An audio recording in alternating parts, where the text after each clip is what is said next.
হাজোৰ Bluetooth দলঙৰ ওপৰত বজাৰ তীব্ৰ যান-জঁট। হাজোৰ ব্লুটুথ বৰলীয়া নৈৰ দলঙৰ ওপৰত দীৰ্ঘদিনে চলি থকা বজাৰে সৃষ্টি কৰিছে তীব্ৰ যান-জঁটৰ। ইফালে দলঙৰ ওপৰতে চলি থকা বজাৰখনৰ বাবেই ব্লুটুথ সঘনাই সংঘটিত হৈছে পথ দুৰ্ঘটনা। নিতৌ সদাব্যস্ত পথটোৰ হাজো নলবাৰীলৈ যান বাহন চলাচল কৰে। হাজো প্ৰশাসনে বজাৰখনৰ ক্ষেত্ৰত কোনো ধৰণৰ বিশেষ ব্যৱস্থা গ্ৰহণ নকৰাৰ অভিযোগ তুলিছে ৰাইজে।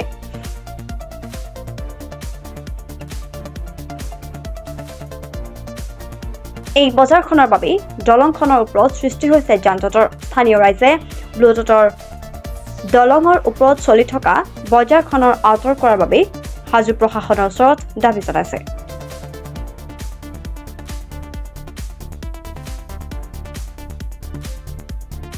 আজি অসুবিধা এটাই অসুবিধা আমাৰ যিটো ৰাস্তা এইটো দলং এইটো বৰলীয়া দলং নদীৰ ওপৰত দলং যিটো এই দলংটো মাছৰ বজাৰ চব্জিৰ বজাৰ বহাই কিনে এনেকুৱা এটা বিশৃংখলা সৃষ্টি হয় পথৰ ওপৰতে ৰাস্তাৰ ওপৰত দহটা চাইডত বাইক ৰাখে গাড়ী ৰাখিলে আমাৰ মানুহ চলিব পৰা নহয় অৱস্থা নহয়।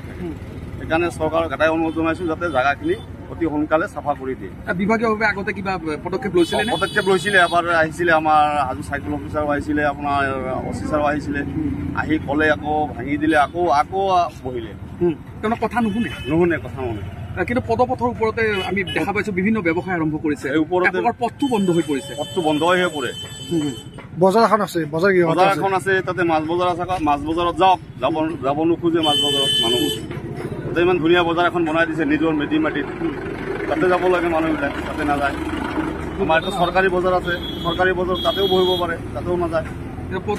ৰাস্তাৰ ওচৰত বহে ৰাস্তাৰ ওপৰত বহে দলঙৰ ওপৰত ৰাস্তা হলেওতো বেলেগ কথা যে চাইডত জাগা আছে দলং মেইন দলংটোৰ ওপৰতে বহে তাতে এক্সিডেণ্ট এটা হলেও যাতে মানুহ কোনোফালে যাব নোৱাৰে। এইটোৰ ক্ষেত্ৰত এইটো আমাৰ চবে একচুৱেলি এইটো সজাগ হ'ব লাগে যাতে এই বস্তুটো দুৰ্ঘটনাৰ পৰা আমি ছেফত থাকিব পাৰোঁ। কাৰণ এইটো হ'ল আমাৰ হাজো নলবাৰী গুৱাহাটী অভিমুখে পথ মেইন ৰোড এই ব্যস্ত পথ এইটো দুটা চাইডে ফুটপাথত দোকান বহে এইটো একচুৱেলি ভাঙি দিব লাগে আৰু এইটো উঠাই দিব লাগে আইনগতভাৱে এইটো ব্যৱস্থা ল'ব লাগে এইটোৱে কথা। বিভিন্ন সময়ত দুৰ্ঘটনাও হৈ আছে স্কুলৰ ল'ৰা ছোৱালী অসুবিধা হৈ আছে সৰু ল'ৰা ছোৱালীবিলাকে পাৰ হ'ব নোৱাৰে গাড়ীৰ কাৰণে আৰু আপোনাৰ এই ফুটপাথৰ দোকানবিলাকৰ কাৰণে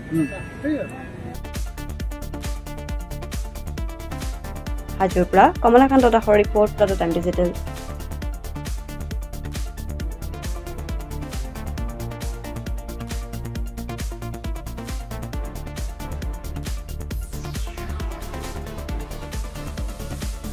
অসমৰ সংবাদ জগতখনৰ বাবে এক সুখবৰ। নৰূপ নসাজেৰে প্ৰায় ৩০ বছৰীয়া অভিজ্ঞতা পুষ্ট সাপ্তাহিক কবচ পুনৰ এবাৰ ৰাজ্যৰ মাজলৈ।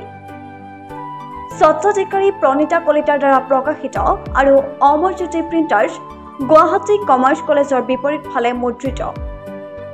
আমাৰ ঠিকনা মুখ্য কাৰ্যালয় অসম ফৰেষ্ট স্কুল হৰিমন্দিৰ পথ গুৱাহাটী আৰু অস্থায়ী কাৰ্যালয় কলিতা মাৰ্কেট বিজয়নগৰ কামৰূপ অসম। মোবাইল নং 9435114666 আৰু 7024722813। Mail ID prabhati.ahom@gmail.com।